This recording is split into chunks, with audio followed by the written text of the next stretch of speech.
Vamos a estudiar de forma detenida, minuciosa y sistemática la Biblia desde el capítulo 12 hasta el capítulo 50, si Dios nos da vida. Y esta serie que va a abarcar a los patriarcas de Israel, que son Abraham, Isaac y Jacob, nos promete ser una serie que nos va a dar entendimiento de por qué nosotros debemos de vivir por fe. Nos va a dar comprensión de las cosas que en el Nuevo Testamento nos manda Dios. Y antes de entrar en materia, les quiero dar algunos principios espirituales como base, como fundamento teológico. Cuando Dios habla y nos dice que Él tiene un propósito para algo, al cumplir nosotros ese propósito, estamos haciendo la voluntad de Dios. La palabra propósito significa intento original. Intento original. La palabra propósito significa intento original o la razón original de algo. Si yo tengo un ventilador aquí y el ventilador comienza a dar vueltas y a proyectar aire hacia mí, ese ventilador está cumpliendo el propósito original del inventor. Porque el que inventó el ventilador tenía como intento original su primaria función que aventar aire. Cuando el ventilador comienza a aventar aire, está cumpliendo el propósito por el cual fue creado. Cuando nosotros se nos manda en el Nuevo Testamento a vivir por fe, el justo por la fe vivirá, significa que debemos siempre remontarnos al intento original, al propósito por el cual Dios quiere que vivamos por fe. Cuando yo comienzo a comprender los propósitos eternos de Dios, comienzo a funcionar más adecuadamente, porque ahora lo que hago lo entiendo y lo que entiendo obedezco. La persona no puede, un ser humano, obedecer a Dios si antes no cree. Cuando yo creo verdaderamente, bíblicamente, comienzo a obedecer a Dios. Pero cuando yo creo, necesito estar convencido de aquello que estoy creyendo. Y una vez que esta convicción entra a mi vida, yo comienzo a hacer aquello del Dios que me dice, haz esto, haz aquello, pórtate de esta manera, deja esto, deja aquello. Lo hago porque creo y porque sé que su intento original, su propósito por el cual me dice Dios, haz esto, no cometerás inmoralidad, me amarás con todo tu corazón. Su propósito original es que al hacer yo esto, yo pueda realizarme como su hijo o como su hija. Mientras nosotros no nos realicemos, mientras nosotros no hagamos ni cumplamos el propósito original de Dios, nuestra vida no tendrá propósito ni significado. ¿Seguirás viviendo como viven los animalitos del campo? ¿Seguirás teniendo la vida almática nada más? No encontrarás todavía, no disfrutarás tu matrimonio, no disfrutarás tu carrera de medicina, no podrás disfrutar nada en la vida. Y serás cristiano, irás a la iglesia y todo, pero tu actitud es amargada, es triste, nunca hay gozo, nunca has realmente comprendido y entendido el propósito original de Dios. Dice la Biblia en Mateo 13 que cuando Jesucristo explicó la parábola del sembrador, en el primer caso, dice, el sembrador salió a sembrar y parte cayó junto al camino, vinieron las aves de los cielos y se llevaron la palabra, se llevaron la semilla y no hubo ningún fruto. Y cuando Jesucristo explica y revela el intento original de haber contado esto que no entendió toda la gente. Les dice a sus discípulos: a ustedes les es dado el conocer lo que la gente común no conoce. El hombre natural no entiende las cosas del Espíritu porque aparecen locura, se han de discernir, no se pueden razonar, y aunque intente y aunque procure, no puede entender porque son cosas espirituales. Pero a ustedes les es dado conocer los misterios del reino de Dios. La persona que oye la palabra explicando este caso Cristo y no entiende, viene el malo y arrebata la semilla de su corazón, y entonces no hay ningún crecimiento. Aquí Cristo nos está diciendo la importancia de entender cuando estemos sentados ante un maestro, ante un predicador, cuando abramos por nosotros mismos la Biblia. Tenemos que entender la Biblia, entender sus razones, entender sus propósitos, porque no es mera letra intelectual, es espíritu que nos quema, que nos cambia, que nos transforma. Jesucristo dijo en Mateo 24, 37 al 39, que como en los días de Noé, no entendieron, y se los llevó el diluvio a todos, por falta de comprensión. Por falta de comprensión, por falta de no entender por qué Dios te dijo que no te casaras con un muchacho que no fuera cristiano. Te casaste con un muchacho que no era cristiano, te casaste con una muchacha que no era cristiana, porque no entendiste. Si lo hubieras entendido, no lo hubieras hecho. Si hubieras entendido que el propósito original de Dios es que te casaras y que tuvieras hijos lindos y que te fuera bien y que fuera un pedazo de cielo tu matrimonio, no lo hubieras hecho. Pero tu falta de comprensión y de entendimiento de por qué Dios me dice que no vaya a las discos, por qué me dice que Dios no haga esto, por qué Dios me prohíbe aquellas cosas, si yo no entiendo esas cosas, no las voy a poder obedecer. Dios llama desde el principio del Génesis. Si queremos entender el intento original de Dios de todo, está en el libro del Génesis. Dios en el Génesis nos revela la razón por la cual hizo al hombre, los cielos, la tierra. Todo se encuentra en el libro del Génesis. La palabra Génesis es la palabra hebrea Bereshit, que significa origen u orígenes. Y ahí encontramos nosotros, en el capítulo 12 del Génesis, por primera vez en la historia humana, desde la historia de la creación, después de que Adán y Eva fallaron, después de que el hombre mató a su hermano Caín, mata a Abel, después de que en el capítulo 11 se juntan todos los pueblos que existían para hacer la primera globalización. El primer intento de un gobierno mundial. Esto del gobierno mundial, la globalización, no es nuevo. Es la idea más antigua satánica del enemigo. Juntar a todos, y no hay nada de malo en juntarnos todos, ni intercomunicarnos. El problema está querer hacerlo sin Dios. Dice el Salmo 2, se juntarán las naciones y consultarán unidos y dirán: rompamos de Dios nuestras cuerdas, echemos de nosotros sus ligaduras y rebelémonos contra Dios. El que está en el cielo se reirá y dirá: he puesto en Sión a mi rey. El propósito de Dios es que Jesucristo venga y gobierne en Sión, y se ríe mientras de todos los planes que hacemos. Pero cuando nosotros comenzamos a entender los propósitos de Dios detrás de lo que está pasando en Jerusalén, lo que está pasando en México, por qué salió Fox, por qué salió Bush en Estados Unidos, por qué Dios permite a un señor como Castro y como Hussein estar en esos lugares, cuando yo entiendo las cosas que están pasando, mi vida comienza a adquirir significado. Porque entro dentro de un plan donde yo entiendo los propósitos originales. Si yo no entiendo que ese ventilador con las aspas que dan vueltas es para echar aire, lo voy a agarrar y lo voy a usar como palo, como cuchara. Y el inventor del ventilador no lo hizo para que yo lo usara como cuchara ni para ninguna otra cosa. El propósito específico es echar aire. No hay ninguna otra cosa, ninguna otra función tiene su lugar hasta que ese ventilador eche aire y se conecte a la energía eléctrica. Mi vida no puede tener propósito hasta que mi vida no entre a hacer y a funcionar para aquello para lo cual Dios me creó. Dios dice, no cometerás inmoralidad, porque Dios sabe que las relaciones homosexuales, las relaciones lesbianas, el sexo antes del matrimonio, el sexo fuera del matrimonio con alguien que no es tu esposo o mi esposo, todas son relaciones que nos van a afectar. Dios no creó el cuerpo para los placeres sexuales fuera del matrimonio. Dice 1 Corintios 6, el cuerpo no fue hecho para la fornicación. Entonces, como los jóvenes no saben para qué fue hecho el cuerpo, como tú no sabes para qué fue hecho tu cuerpo, fornicas. Te acuestas con un hombre y con otro, con una mujer y con la otra, porque no entiendes que tu cuerpo no fue hecho para eso, y como tú no sabes para qué tu cuerpo fue hecho, lo estás usando en un área en la que te estás autodestruyendo.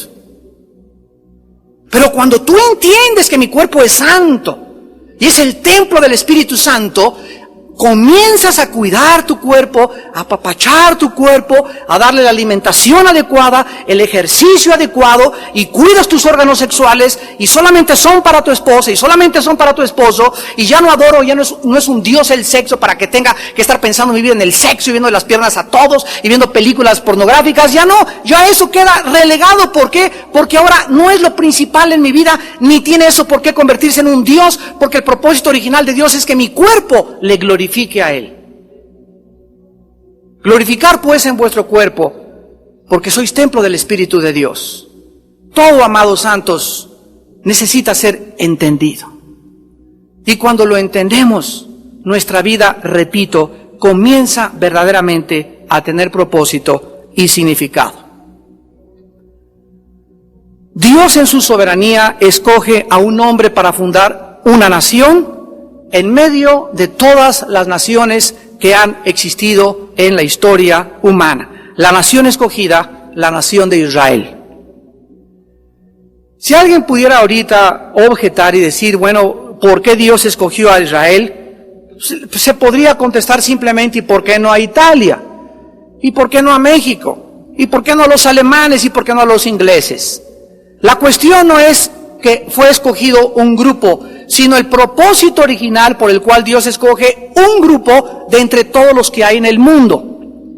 Y si hubieran sido los ingleses, hubieran dicho, ¿y por qué no los alemanes? Y si hubieran sido los franceses, ¿y por qué no los mexicanos? El hombre siempre arguirá y discutirá lo que Dios hace, pero la Biblia nos enseña que Dios es soberano. Y si entendemos las razones detrás de por qué Dios hace esto, entonces tu vida comienza a adquirir conciencia y sabiduría, y te vas a expresar a Dios y le vas a decir, Padre, qué grandes son tus obras. Realmente todo lo que haces se encuentra detrás un propósito, una razón original, sabia. Porque Dios es infinitamente sabio. Dios no hace nada que no sea sabio, no hace nada que no sea justo, no hace nada que no sea santo. Si ahorita mi mente no alcanza a comprender por qué Dios permite este temblor, y yo creo que si yo fuera Dios no haría eso, es porque no entiendo el intento que se encuentra muchas veces detrás de las mismas destrucciones y de las tragedias y de los problemas que el hombre enfrenta. Pero cuando yo comienzo a entender la mente de Dios, comienzo realmente, como Job, a decir, enmudecí y callé, porque tú lo hiciste. Yo no soy juez ni para juzgarte ni para decirte esto es bueno, esto es malo, de acuerdo a mi pobre perspectiva, a mi pobre entendimiento lleno de tinieblas. Para mí es malo, y si yo fuera tú no haría esto. Dios me contesta, pero tú no eres yo. Y en segundo lugar, son barbaridades las que estás diciendo, porque lo finito no puede comprender lo infinito. Y si yo quisiera revelarte todos mis propósitos y tú no comienzas a sintonizar mi frecuencia, dice Dios, yo tengo 1,000,000 de watts, tú tienes 60 watts, te vas a fundir los fusibles. Y todos los hombres que han tratado de, a través de su razonamiento, sin conectarse a Dios, entender a Dios, han acabado locos. El más grande ejemplo del siglo pasado es Friedrich Nietzsche, el filósofo de Adolfo Hitler, el hombre que escribió Zaratustra y así hablaba el hombre que dijo Dios está muerto, el que ha influido más grandemente que ningún otro hombre en la filosofía del siglo pasado, el siglo del ateísmo. Gracias a Nietzsche, el filósofo que a los 42 años acabó homosexual y loco totalmente de remate. Dios no estaba muerto, el que se murió fue Nietzsche. Dios sigue vivo. Dios escoge a Israel por varias razones. La primera es para que en medio de toda la historia que a partir de este momento comienza a desarrollarse, ya a partir de las naciones que comienzan a formarse, hubiera una nación en el mundo entero, en la historia hasta hasta el 2001, donde nos encontramos ahorita, que pudiéramos nosotros ahorita voltear hacia el pasado Y ahorita tenemos a historiadores, a sociólogos, a psicólogos, a antropólogos, y decirles, en el estudio que ustedes tienen de la sociología, de la antropología, díganme, señores científicos, díganme, señores académicos, ¿qué otra nación en la historia de la humanidad, antes de que hubiera la revelación de un solo Dios, fue monoteísta? Si nosotros recurrimos al pasado, las civilizaciones más antiguas registradas son los sumerios, los egipcios y los asirios.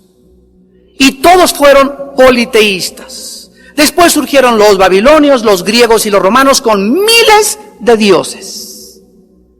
Israel es la única nación en la historia, en medio de todas las civilizaciones del pasado y de todas las tribus que han existido, que dio testimonio de un solo Dios verdadero.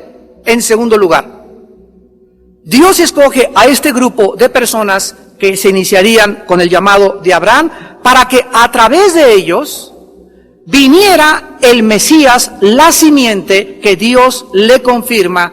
Después de Génesis 3:15 a Adán, se la confirma a Abraham.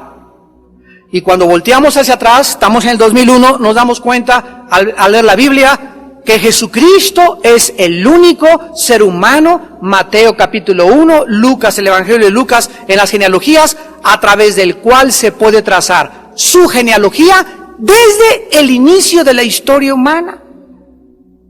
No hay ningún solo hombre en la historia que te pueda decir quién fue su tatarabuela.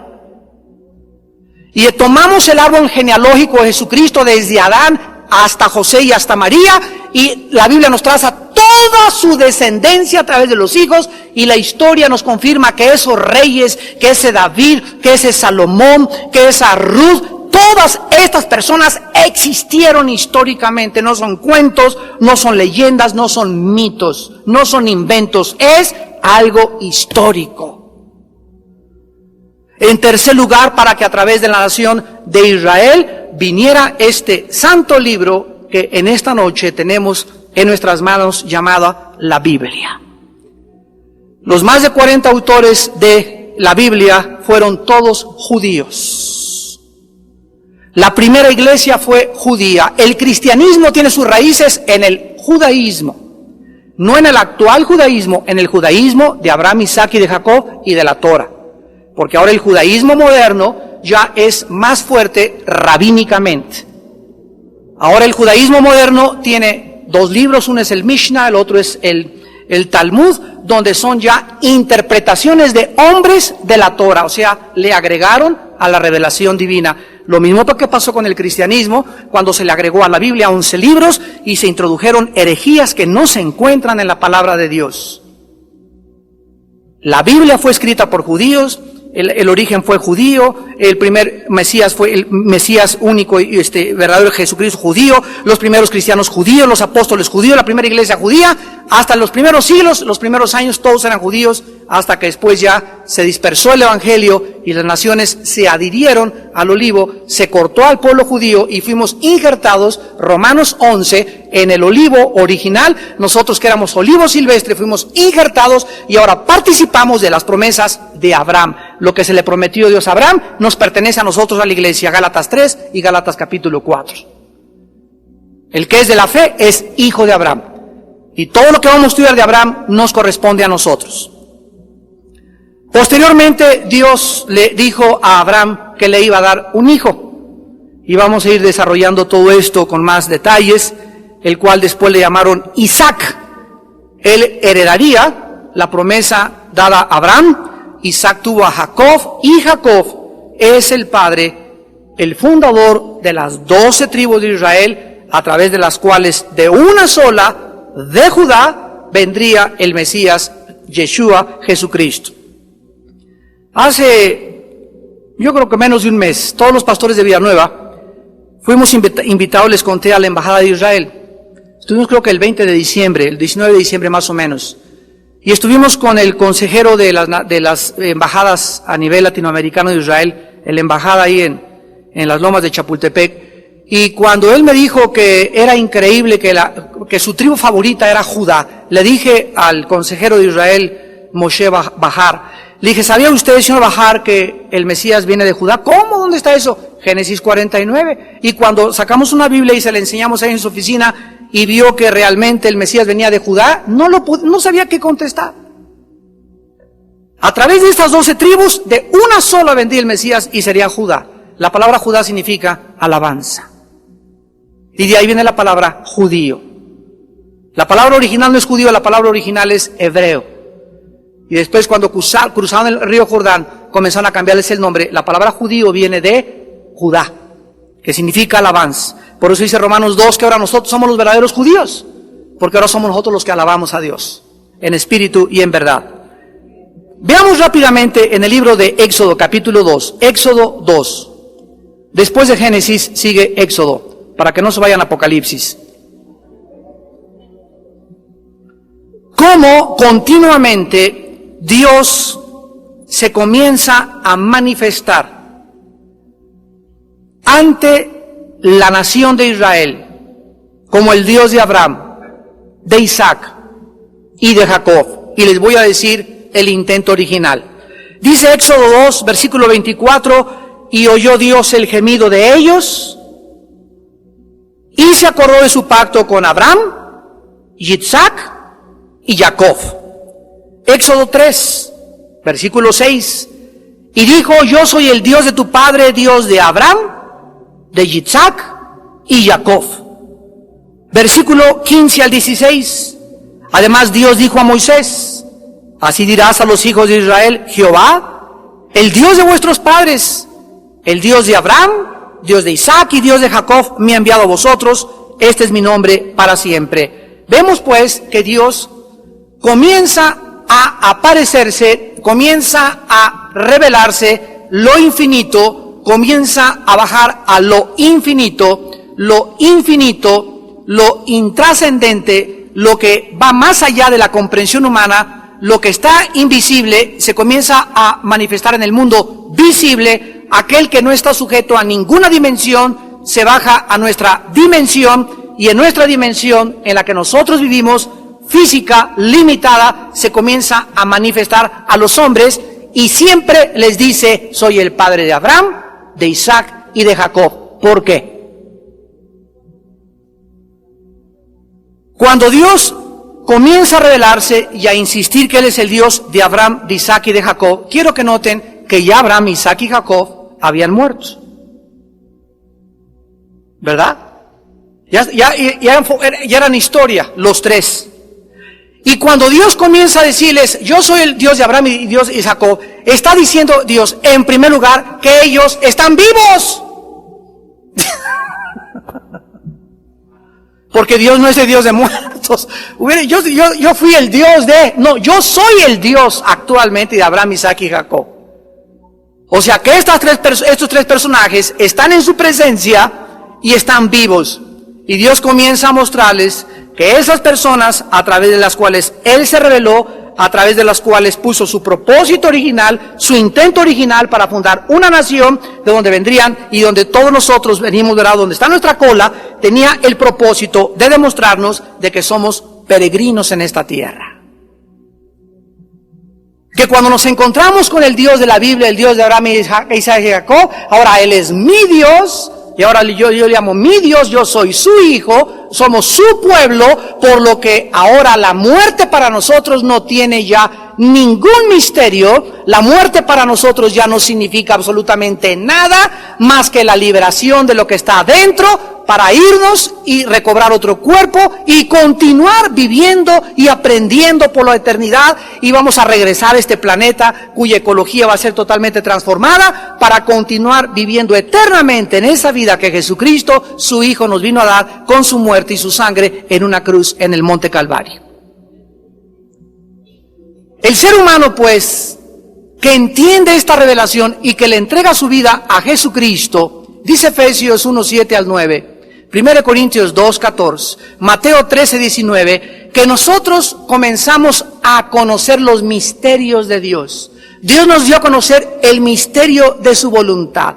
Efesios 1, 7 al 9, 1 Corintios 2, 14. El hombre natural no entiende nada de estas cosas, pero el cristiano, el que ha sido realmente el recipiente del Espíritu Santo, comienza a conocer algo que ojos no han visto, ni oídos han oído, lo que las personas jamás han sentido, ni lo que tu tía ni tu cuñado se imaginan que exista, es lo que Dios tiene revelado para nosotros y escondido para nosotros cuando le amamos y tenemos comunión con Él. Y esto cambia tu vida, cambia mi vida, cambia mis propósitos, cambia mi negocio, cambia mi futuro, cambia mis metas, me revoluciona, me cambia. Todo absolutamente ya pierde valor ante mí. Ahora ya la fama, la popularidad, el reconocimiento, el aplauso, el dinero, el materialismo, todas esas cosas pasan a segundo plano. Ahora mi alma comienza a entender en dónde se encuentra la verdadera satisfacción y mi vida comienza ahora solo a tener paz en Él. Y fuera de Él, ya no quiero nada en esta vida. No significa que te vistas de monje y que te vayas a un convento y que vendas todo, ¿verdad? Significa que ahora puedes tener todo, puedes tener tu Mercedes-Benz, tu BMW, tu casa en las lomas, puedes viajar a París. Dios no está en contra de ninguna de estas cosas, pero ninguna de estas cosas ahora te atan. Ninguna de estas cosas ahora son tu ídolo.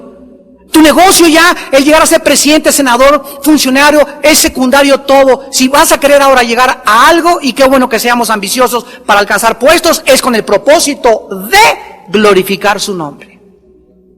Y si no es ese tu propósito original, tu intento original, tu razón por la cual quieres estudiar lo que estudias, quieres llegar a ser lo que eres, si no es ese tu propósito de llegar ahí, no vas a poder jamás al llegar ahí encontrar la razón ni la satisfacción de tu vida, porque la razón y el propósito de nuestra vida es Dios. Solo para Él fuimos creados y nuestra vida fuera de Él nunca alcanzará el propósito en esta tierra.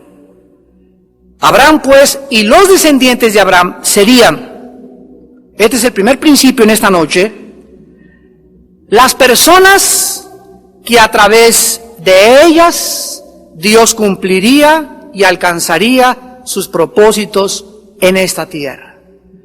La razón por la cual Dios llamó a Abraham fue para que él fuera la semilla. La razón original fuera el comienzo de algo que ahora es una multitud que se llama el cristianismo, y ahora somos la iglesia, y todo lo que existe ahora alrededor de Jesucristo tiene su propósito original en la historia en Abraham.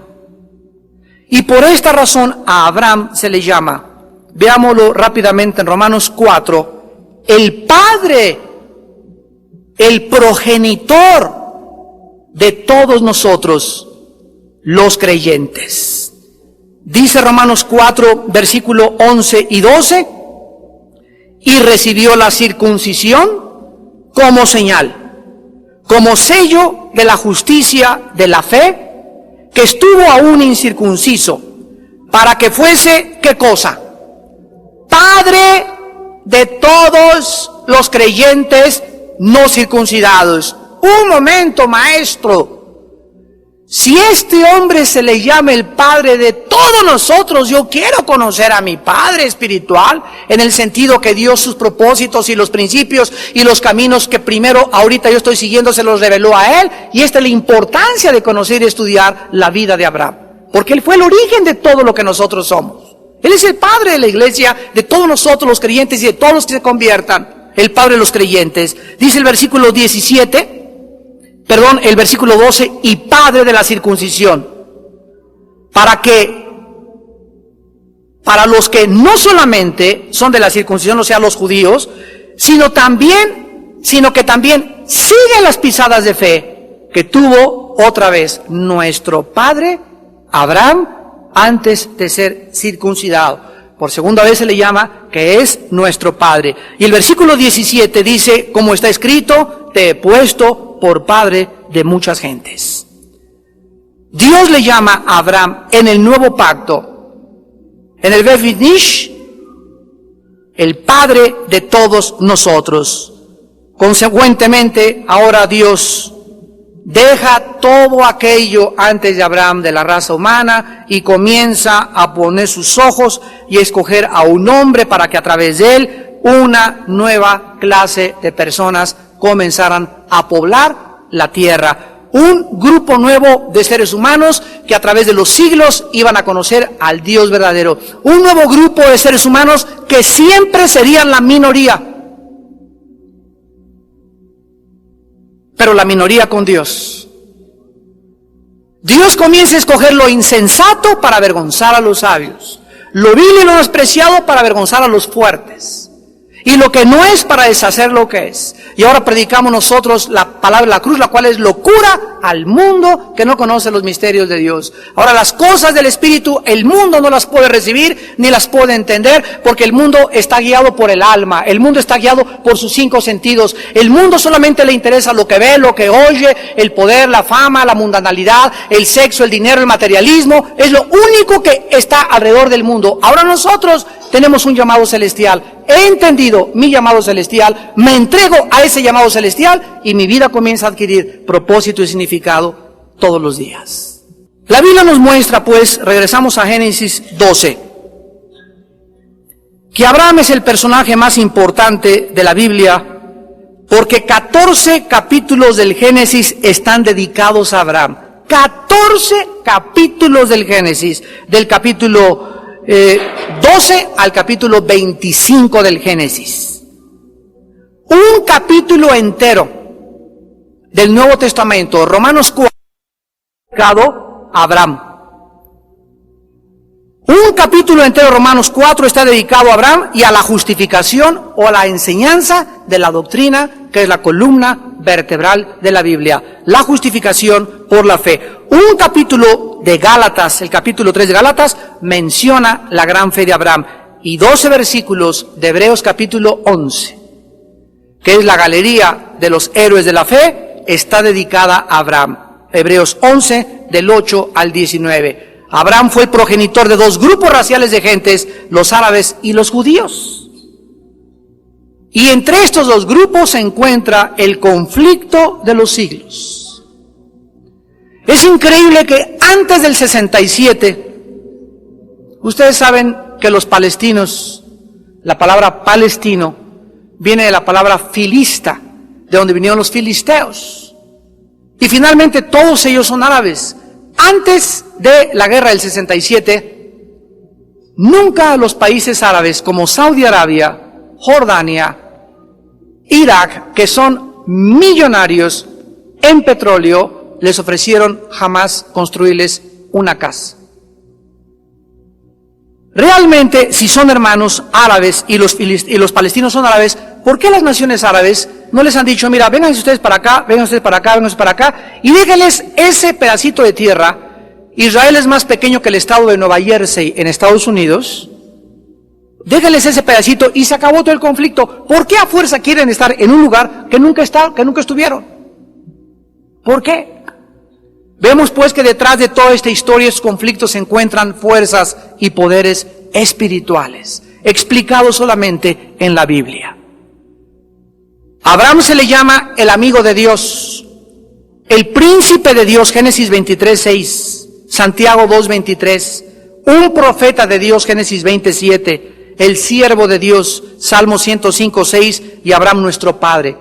En Romanos 4:1, 11, 16 al 17, y en Santiago 2:21. La vida de Abraham es el retrato más grande de lo que es un cristiano en su peregrinar por fe en este mundo. La vida de Abraham es el símbolo, el retrato del viaje que todos nosotros iniciamos y emprendemos desde nuestro llamamiento, desde nuestra conversión. Abraham es la más grande ilustración de la doctrina más importante de toda la Biblia, la justificación solo por la fe. Veamos pues en Génesis 12, para iniciar brevemente este estudio, cómo llama Dios a Abraham. Jehová había dicho a Abraham, observen ustedes el tiempo del verbo. No dice Jehová habló a Abraham, sino había dicho. Esto nos dice, y lo vamos a comprobar a continuación, que aquí es el segundo llamamiento de Abraham. Que Dios ya había llamado a Abraham cuando estaba en Ur de los Caldeos, lo que es ahorita Irak, geográficamente, ya le había llamado, y por alguna razón Abraham no obedeció este llamado hasta esta segunda vez. Jehová había dicho a Abraham. ¿Qué fue lo que le dijo a Abraham? Dios a Abraham, 3 cosas. Número 1, vete de tu tierra. 2, vete de tu parentela. Y 3, vete de la casa de tu padre a la tierra que te mostraré. Vean ustedes, Dios le dice, deja esta tierra, pongan mucha atención, y te vas a ir a otra tierra. El llamado de Dios es para dejar una tierra y llegar a otra tierra. El llamado de Dios es abandonar todas las cosas de este mundo y comenzar a iniciar un viaje donde no se nos dice claramente cada día lo que va a pasar mañana, sino que conforme vamos avanzando y vamos subiendo la escalera, nos ilumina escalón por escalón. Yo quisiera saber, Dios, ¿qué tiene para mí la semana pasada? Dentro de un año, y que me echara luz en los próximos escalones, ya no sería por fe. Dios me ilumina cada paso que doy, me echa luz en el otro, y en el otro, y en el otro. ¿Me puedo quedar un escalón 2 años? ¿Me puedo quedar en mi vida cristiana atorado 3 años? ¿Me puedo quedar atascado 5 años sin salir de ese lugar, dando vueltas como los judíos en el desierto? Lo vamos a ver después, porque no quise obedecer, y cuando yo no obedezco, Dios no me revela lo que hay adelante, hasta que no cumpla lo que me dijo antes.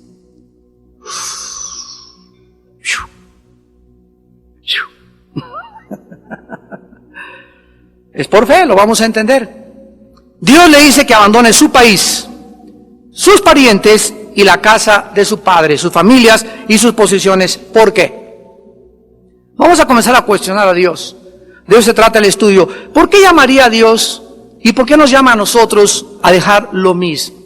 ¿Por qué dice Santiago 4, no sabéis que la amistad con el mundo es enemistad contra Dios? ¿Por qué dice 1 Juan 2, 15 al 17, no améis las cosas del mundo ni las cosas que están en el mundo? Porque los deseos de los ojos y los deseos de la vida y la vanagloria, todo eso pasa, pero el que hace la voluntad de Dios permanece para siempre.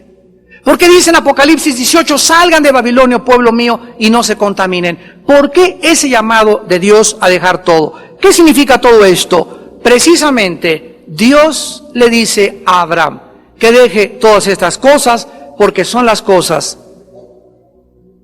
que por naturaleza amamos en nuestro corazón. Amo mi patria, aquí nací, mi México querido, México lindo y querido, si muero lejos de ti. Amo mi familia, amo mis costumbres, mis tradiciones, y un día a los 20 años, a los 25 años, no sé cuándo se te apareció a ti Dios, cuándo te llamó, ahí me llamó a los 26, Armando, me tumba en mi caballo, nos tumba nuestro caballo, mi caballo por allá, y la filosofía, y el intelecto, y el bolchevismo, y la dialéctica materialista, y el marxismo, y mis héroes Sócrates, y Platón, y bla, y Jesús, ¿quién eres, Señor? Yo soy Jesús, y todos tus rollos, ¿verdad?, pertenecen al mundo, ahora quiero que me sigas. Y conforme más voy abandonando todas las cosas que antes yo amaba, y más cerca estoy de Él, más cerca estoy de entender por qué Dios me dice, deja todo. Y no es un dejar todo físicamente, es un abandonar todo espiritualmente, en mi corazón. Porque tú puedes vivir en una posilga y en una covacha y no tener posesiones materiales y tener ídolos. Y puedes tener 50 coches y 50 casas, y sin embargo nada es un ídolo en tu corazón. Y hay multimillonarios, vamos a ver que Abraham era millonario, que no tienen ídolos en su corazón, porque la idolatría es del corazón, no son bienes físicos. Entonces Dios nos llama a que dentro de nosotros, dentro de nuestro corazón, nos comencemos a despegar de mi casa, que tengas casa, está bien que tengas casa, que yo compre una casa, qué bueno que la compres, pero ya ninguna de esas cosas son la principal, y si no la tengo, no me voy a frustrar, no me va a dar un ataque al miocardio, ni una angina de pecho, no voy a tomar pastillas tranquilizantes si me choca mi carro, se me cae mi casa y se me quema, no voy a morir, porque ahora ya mi corazón, poco a poco, mientras más camino con Dios, más se desprende de todas las cosas más lejos estás en el espíritu de tus hijos y de todo. Se te muere un hijo, le lloras, qué bueno, pero no le lloras 1 año. Se muere tu esposa, no le lloras 5 años, ni te vistes de luto 5 años. Dios nos fortalece, nos da fuerzas para que sigamos adelante. Pasamos por las aguas y no nos ahogamos, por el fuego y no nos quemamos, porque ahora nuestro corazón está en Él. Y a mi esposa la voy a volver a ver, y a mis hijos los voy a volver a ver, y todas esas cosas comienzan a pasar a segundo plano en mi vida. Es un llamado a poner nuestra mira, Colosenses 3, del 1 al 3, en las cosas de arriba. Si hemos resucitado, pongamos otras cosas, nuestra mira, en las cosas de arriba, donde nuestra vida esté escondida en Cristo. Y cuando Cristo se manifieste, nosotros seremos manifestados en Él, porque nuestra vida está escondida en Él.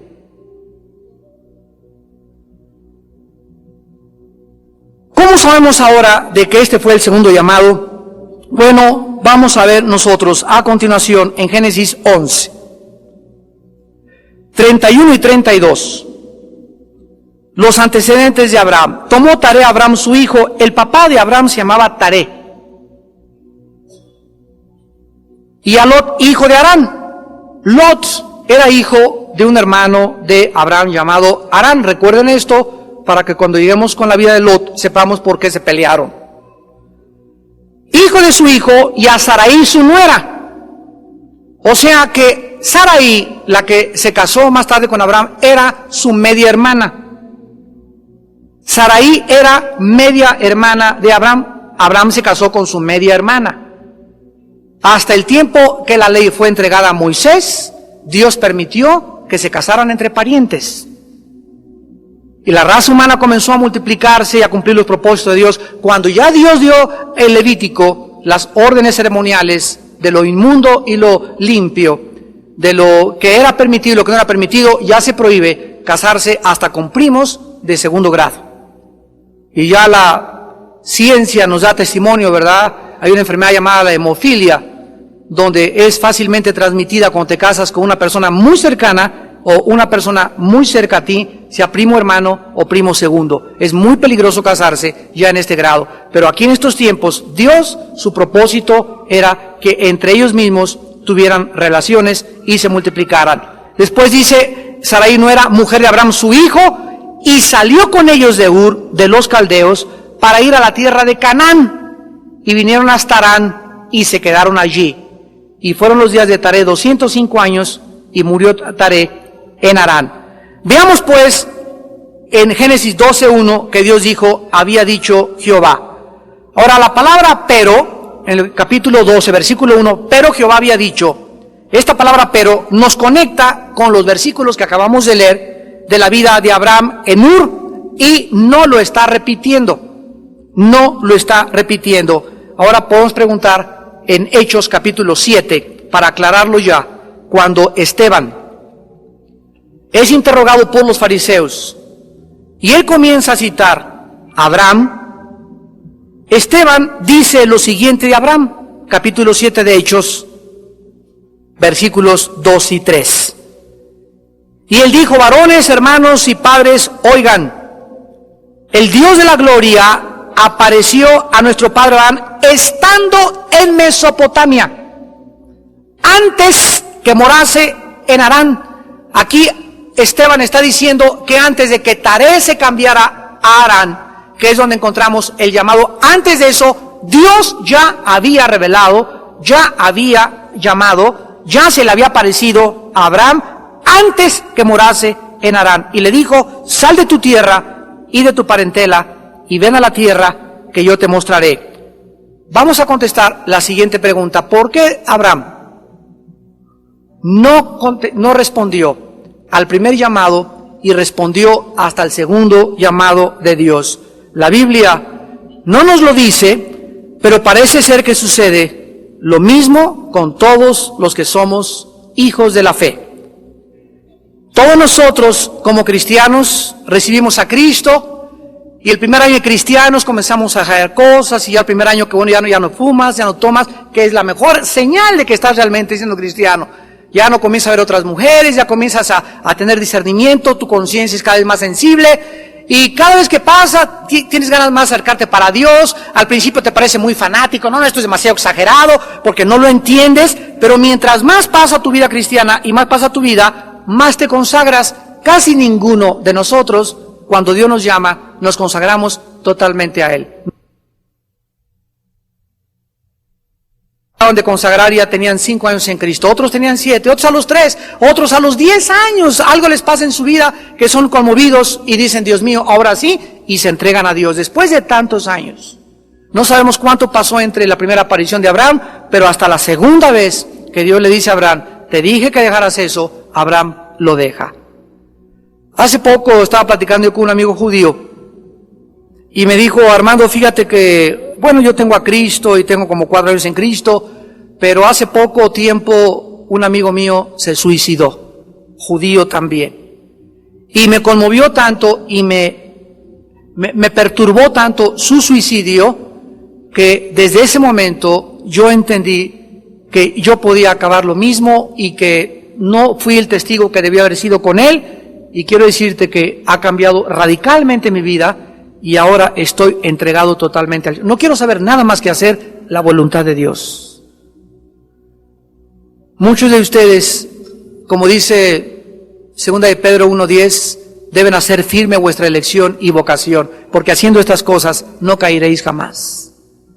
Muchos de ustedes siguen cayendo y con las chavas y con el dinero y con esto y con los placeres y Dios segundo lugar y ¡pum! Hasta que no pase algo. Un terremoto, algo, o una muerte en tu país que te haga reaccionar y que puedas decir, Dios mío, es que yo en cualquier momento yo puedo salirme de este mundo. ¿Y qué he hecho con mi vida?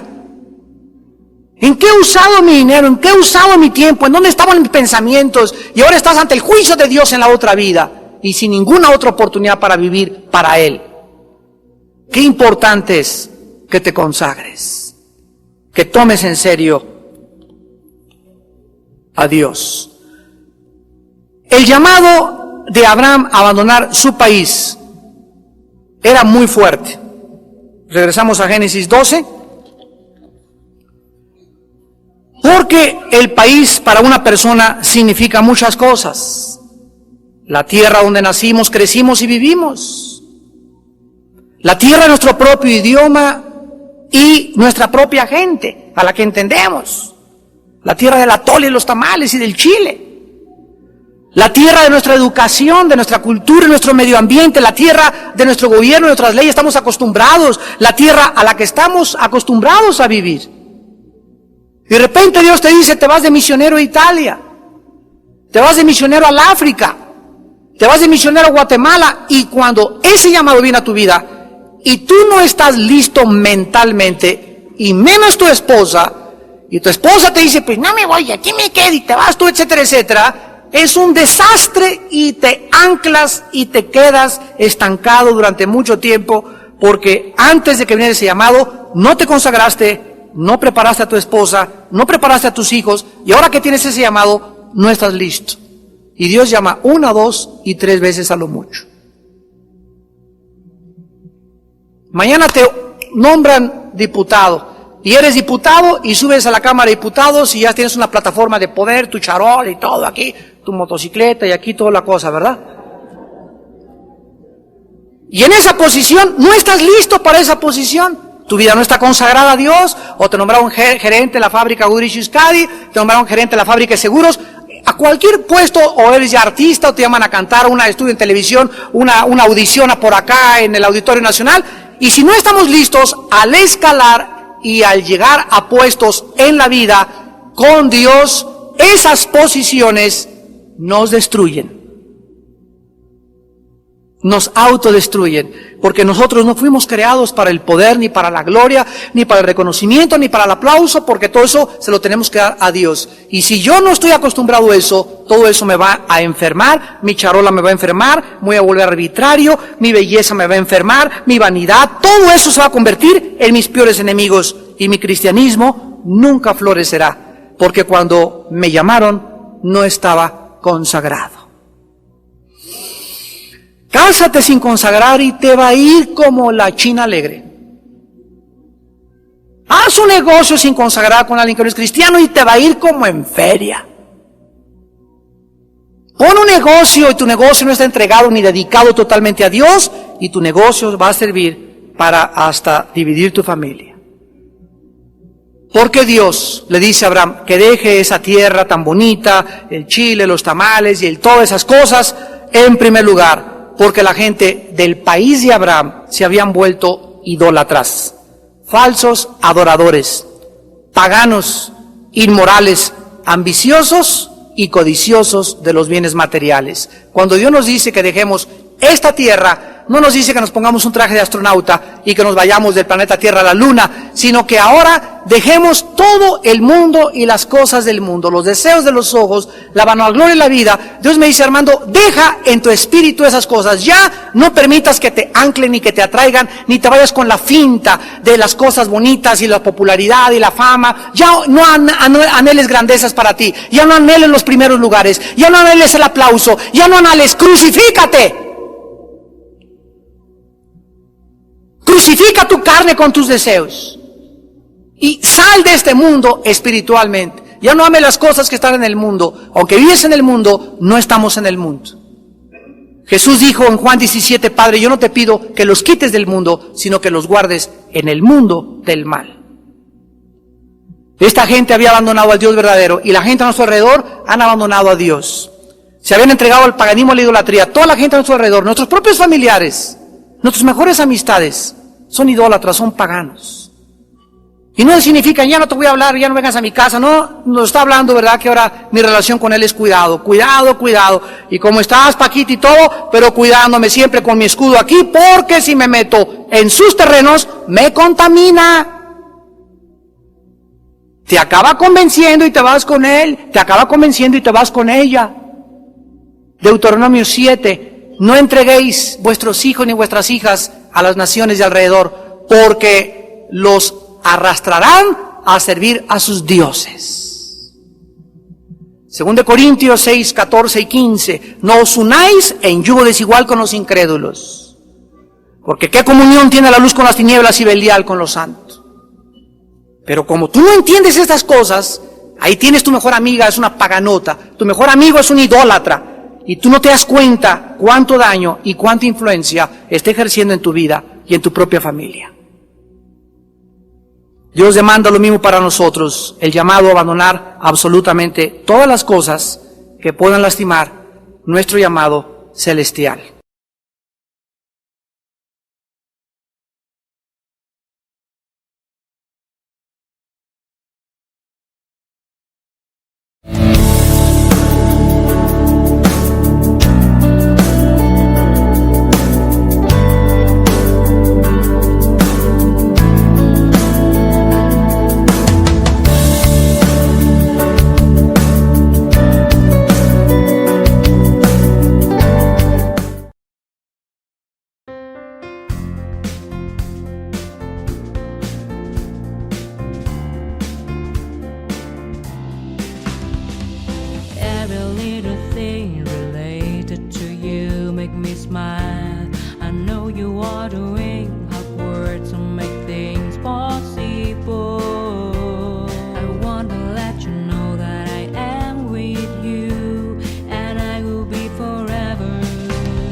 that's a bonus for me. I never want to lose you. I never want to lose you.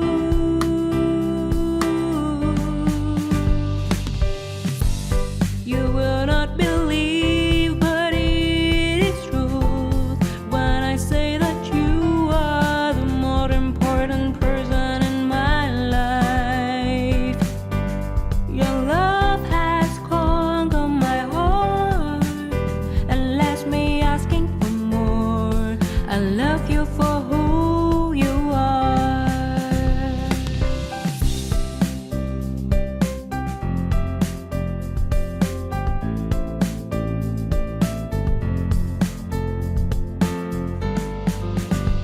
I am lucky enough to have a boyfriend like you. I'm not a perfect girl, but still I've got you, and that's a bonus for me.